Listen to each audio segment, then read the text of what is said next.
กาสเฮ็ดก็เฮ็ดเอาเห็นว่าโลกมันเป็นแบบนี้แหละความเห็นแก่ตัวของคนทั้งหลายเกิดความคิดเห็นขัดแย้งกันบ่ลงตัวกันเกิดภัยสงครามเห็นว่าล่ะที่บอกพวกอยู่เมืองนอกเด้อถ้ามันพ่อวิทย์หนี้วิทย์สินแล้วก็กลับมาที่บอกไว้ว่าเดือนมีนาเด้อเดือนมีนาเด้อแม่นบ่ล่ะบาดนั่นแหละถ้าเว้าไปหลายก็ว่าอวดอุตรินั่นแหละแต่ว่าเฮาก็บ่ได้สนใจคนว่าเฮาอวดหรือบ่อวดดอกว่าคนเฮามันแม่นทำดีเพียงใดก็ช่างถ้าบ่ถูกกิเลสมันบ่ถูกอารมณ์มันก็ว่าดีว่าเลวว่าร้ายคือเก่านั่นแหละเฮาจึงบ่ได้สนใจความจริงคือพวกเฮาอยู่น้ำกันเฮ็ดน้ำกันนี่ต่างหากคุกขี้อยู่น้ำกันประสบการณ์อยู่น้ำกันรู้เห็นเป็นไปอยู่น้ำกันนี่ตัวนี้ตัวเฮาดูแลกันส่วนกระแสเสียงทั้งอื่นที่เป็นบุคคลภายนอก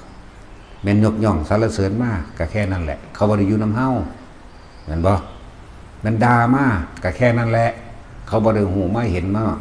มาเป็นมาประสบการณ์มาคุกขี้กับเฮาเขาบ่จักดอกนั่นแหละจึงบอกว่าบ่ได้เงินบ่แค่คนที่เขาหาประโยชน์คนที่เขาแสวงหาหนทางผลของเขาเองถ้าจิตใจของเขามีความศรัทธามีความอยากปฏิบัติเขาหังมาเองหรอกอันพวกอันด่าอันพวกหาเรื่องอย่างต่างๆนั่นน่ะมันบ่สร้างจักวัดดอกมันบ่เฮ็ดจักหม่องดอกครับพวกจังซั่นเฮาจึงบ่ได้สนใจและพวกอยู่เมืองนอกถ้ามันนั่นแหละก็พากันภาวนาแน่สวดมนต์แน่อันที่เขาแช่ออกไปอันที่เขาเฮ็ดออกไปให้นั่นแหละนามัตถุพุทธานังสวดจนว่ามันขนลุกขนพองสยองเก่าไปยังให้มันเป็นชาติก็ให้มันเป็นอาการปิติเกิดเด้อพวกอยู่เมืองนอกเด้อเว้ามาเป็นปีแล้วเด้ที่เตือนไว้บอกไว้เป็นจริงแล้วบัดนี่บอกปีที่แล้วบอกว่าปีหน้าเดือนมีนาเด้อเขาสิยิงกันนั่นแหละเป็นทัวร์ไปเลยเห็นบ่ได้มันสิไปจุดกระแสทางระเบิดแปลกประหลาดก็มีอีกเด้บ่ว่าแต่นิวเคลียร์มีอีกแบบนึงอยู่จักสิเอิ้นอีหยังระเบิดอีกอันนึงระวังดีๆแต่สิระวังแนวใดล่ะวะผู้ใดก็ต้องเป็นอันว่าป้องกันจิตใจของเจ้าของบ่ตกไปสู่ที่ต่ำที่ชั่วซะบ่ต้องหวาดระแวงบ่ต้องกังวลบ่ต้องกลัวเฮ็ดจังไดมันก็เป็นแล้วฉะนั้นพยายามผู้ใดทรงชาติบ่ทันเป็นนั่นนี่บ่ทันเป็นก็สวดเอาสั้นๆนึงดอกเว้ยนี่ยังบุระบบแบบสุญญากาศยังนั่นแหละถือคนหลบเปื่อยเลยเด้พวกนี้จักอะไรสิกว่ากันเพียงแต่ว่ามันบ่กว้างบ่ไกลสำนิวเคลียร์ซื่อๆแต่ว่าก็มีรัศมี5 กิโลพุ่นเด้อผู้ใดไปถือสเก็ตอันนั้นก็เปื่อยไปเลยโดดเด้คือจังเขาเอาปุ๋ยยูเรียเฮ็ดนี่แหละลักษณะนั่นแหละเอาความจริงเด้ที่บอกให้เด้ออันนี้ระเบิดไฮโดรเจนหรือยังนี่แหละเนาะเป็นลักษณะนั้นนั่นแหละเฮ็ดจังใดพวกเฮาก็หนีบ่พ้นความตายเฮาต้องยอมรับเด้บ่ย่านเลยเด้บ่ย่านบ่หวาดระแวงบ่กลัวหยังเฮาบ่ตายแบบนึงมันก็ตายแบบนึงคือเก่าเพราะเป็นสิ่งที่หนีบ่พ้นนั่นแหละกรรมฐานทั้งเบิดหรือ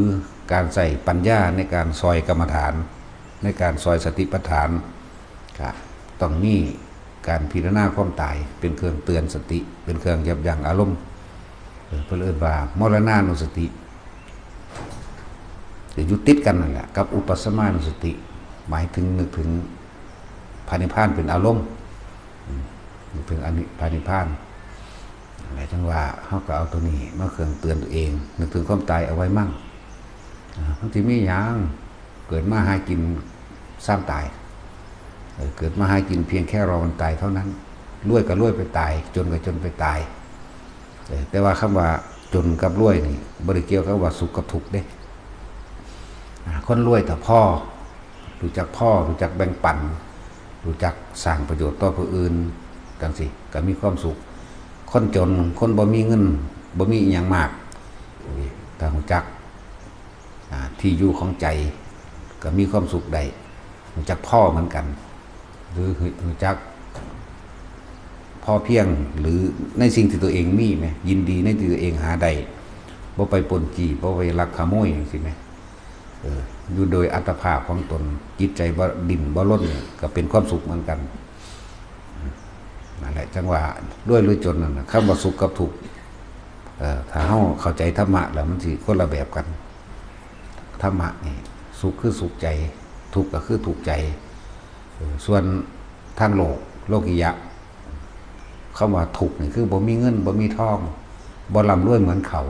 นี่มันเป็นสันทางโลกมันตีเข้าหมายไปแบบนั้นนั่นแหละถ้าเฮาหันเข้ามาเอาธรรมะมาเปรียบมาเทียบเบิ่งเด้อคนจนกับบรรลุอรหันต์ใดคนรวยกับบรรลุอรหันต์ใดนั่นเสมอกันบ่บัดจนรวยๆก็ตายเสมอกันอีกจนรวยๆก็ป่วยเสมอกันอีกนี่หนีบ่ได้เจ็บปวดร้อนหนาวเหมือนกันพัดพรากจากสิ่งที่รักเหมือนกันพ่อแม่ตายจากหรือตายจากพ่อแม่เหมือนกันตายจากลูกจากเมียจากผัวเหมือนกันมีความอาไล่โหยหาเหมือนกันไม่ได้เกี่ยวกับรวยกับจนเลยอันนี้แม้แต่สัตว์เดรัจฉานก็เหมือนกันเวลาเขาเอาลูกง้อควายเขาเอาลูกมันแยกออกไปขายมันก็ให้น้ำกันเหมือนกันเลยไม่ต่างจากนี่แหละจังว่าธรรมะ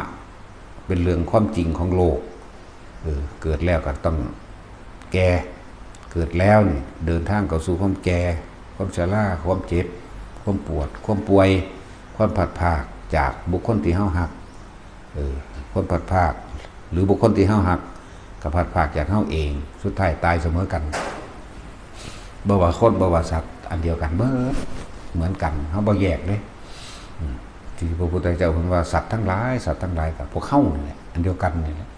ตราบใดที่ยังมีตัณหาและอุปาทานก็เรียกว่าสัตว์แปลว่าผู้ยึดติด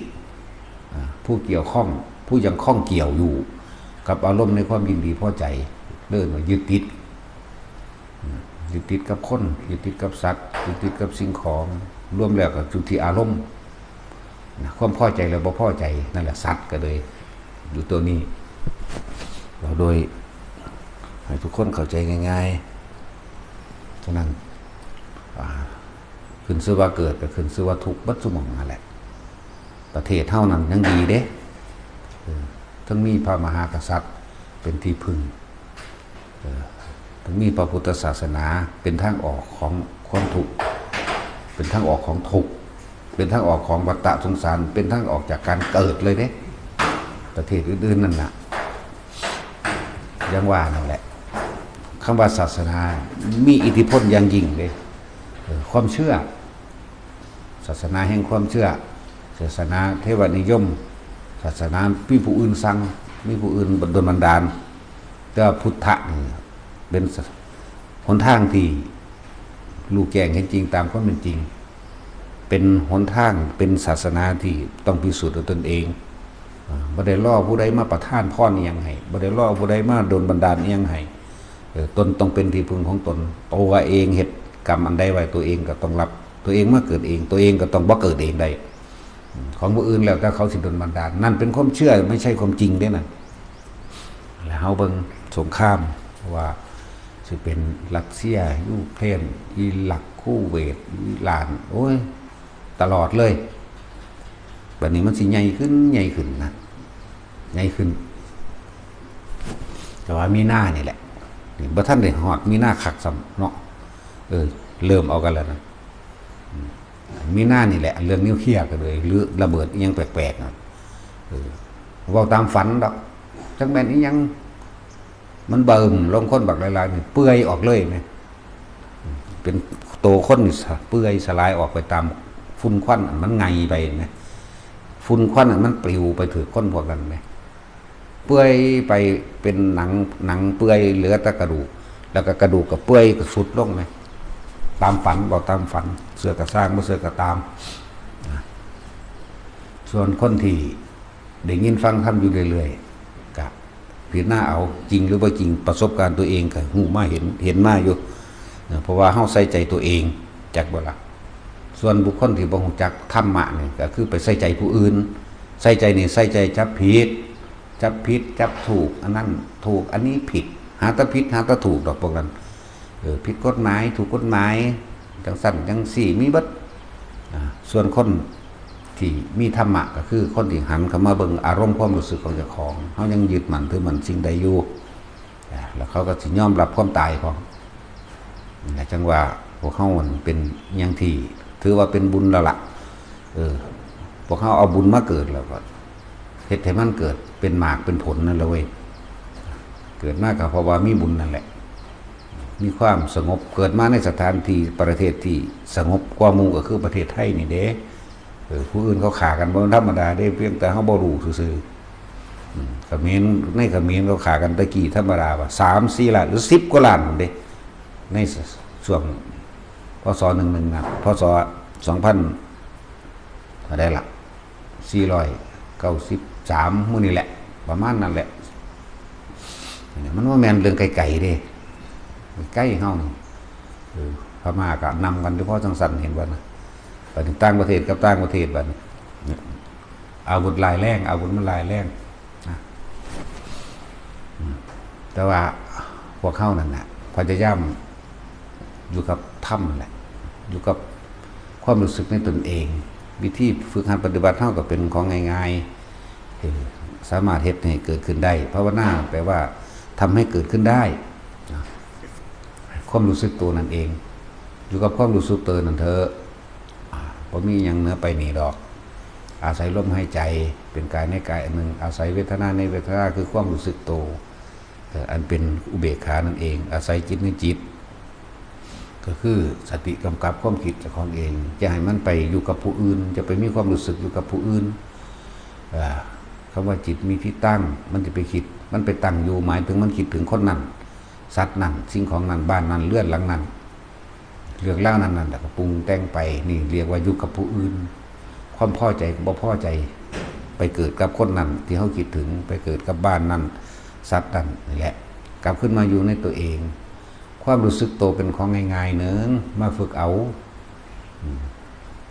รู้สึกตัวนิ่มๆน่วงๆบนหัวมั่งบนลมในลมหายใจมั่งในกลางหน้าผากมั่งอิ่มเอิบระหว่างทำกลางกายมั่งมันมีอยู่แค่นี้นึงแต่เฮารักษาความรู้สึกของตัวเองได้หมายถึงความรู้สึกในกายอันเป็นความรู้สึกทางกายพร้อมจากความรู้สึกทางใจหมายถึงมันสิอิ่มมันบ่ไปดิ้นรนเดือดร้อนอีหยังอาศัยลมหายใจอาศัยนิ่มนวลอยู่บนหน้าผากมั่งหัวมั่งทำกลางอกมั่งอยู่จังสี่แหละส่วนมากเขาบ่คอยอยู่กับตัวเองเขาไปอยู่กับผู้อื่นมันเลยเป็นทุกข์โดยบ่ฮู้จักทุกข์มันจะคิดว่าผู้นั้นบ่ดีผู้นี้บ่ดีแล้วก็เอาผู้อื่นเปรียบเทียบกันเปรียบเทียบลูกเจ้าของเปรียบเทียบญาติเจ้าของเปรียบเทียบผู้อื่นและเปรียบเทียบผู้อื่นแต่ว่าถ้าไปเบิ่งเรื่องพระก็เอาพระเปรียบเทียบพระถ้าไปเบิ่งเรื่องการเมืองก็เอาการเมืองเปรียบเทียบการเมืองถ้าเบิ่งเรื่องคนก็เอาต่างๆบริษัทนั่นนี่ก็เอาเปรียบเทียบถ้าเบิ่งเรื่องสินค้าต่างๆก็เอาสินค้าเปรียบเทียบบ่เคยเห็นเจ้าของเห็นบ่ล่ะเบิ่งเรื่องไห้เรื่องหน้าเรื่องสวนเขาคืองามแท้ยูคาเขาคืองามแท้สวนยางเขาคืองามแท้อ้อยเขาคืองามแท้มีต้องออกนอกเด้แต่บ่เคยเข้ามาในตนเองแต่ว่านี่จักได้ว่าเจ้าของกำลังเป็นทุกข์กำลังร้อนนรกดิบนี่บ่ฮู้เด้จังว่าถ้าบ่หันมาสังเกตความคิดเจ้าของจริงๆบ่รู้ดอกแนวมื้อนี้จงเฝ้าสังเกตและศึกษาความคิดเจ้าของให้มันดีๆว่าเฮาไปเป็นทุกข์ว่าเฮาไปติดว่าเฮาไปยึดกับสิ่งใดนั่นแหละคำว่ามันสิมีจิตมีที่ตั้งเมื่อจิตมีที่ตั้งอารมณ์เวลามันคิดแล้วพบก็เกิดขึ้น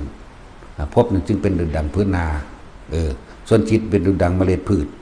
เหมือนตกไปสู่พื้นนานั้นๆไปเกิดโกรธเกลียดไปนรกหิวโหยอยากได้นั่นอยากได้นี่บ่จักพ่อยังเป็นเปรตลุ่มหลงมั่วเมาในยถาบรรดาศักดิ์และสัมสมบัติแข่งตนนั่นแหละสัตว์เดรัจฉานท่านไปดีคิดหายากๆเด้ความดีนี่ทำยากขนาดนี้ว่าธรรมดาเด้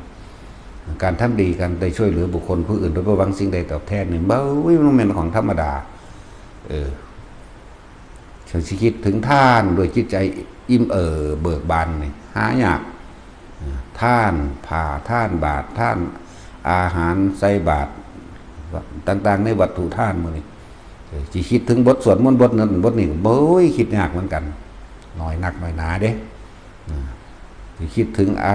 ความรู้สึกในตัวเองไหมก็ทรงชาติเจริญชาติยากอีกแต่เห็นตามความเป็นจริงอนิจจังอนัตตาสัตว์ทั้งหลายเกิดมาเท่าไรตายเท่านั้นก็ยากเข้าไปอีกแล้วเชิญถึงว่าเขาโค้กับคนโค้มันต่างกันคนที่ไปสวรรค์เพียงแค่เขาโค้นั่นเองคนที่ไปนรกเปรตสุรกายเดชานดุจดังว่าขนโคแผ่นดินในปฏิพีนี่หมายถึงโลกทั้งเบิด42 แสนโยชน์กับแผ่นดินเศษดินที่ปลายเล็บที่พุทธเจ้าเพิ่นเอาเล็บมือจิ้มเข้ามานิดหน่อยเนี่ยคนไปสวรรค์นิพพานไปเท่านี้นอกนั้นไปอบายมันแม่นของเพิ่นเด้นั่นแหละธรรมะจึงเป็นเรื่องของเฮาเป็นเรื่องเฉพาะตัวเองเลยเป็นเรื่องกายของเฮาเป็นเรื่องใจของเฮาเลยน้อมเข้ามาร่วมที่สุดเป็นเรื่องจิตตัวเดียวนั่นแหละเป็นเรื่องของจิตเป็นเรื่องของความคิดของเฮาเองนั่นแหละศึกษาความคิดเจ้าของให้ดีๆแล้วจะเห็นทางออกจากการเป็นไปแต่เกิดออกจากการเกิดนั่นแหละเพราะ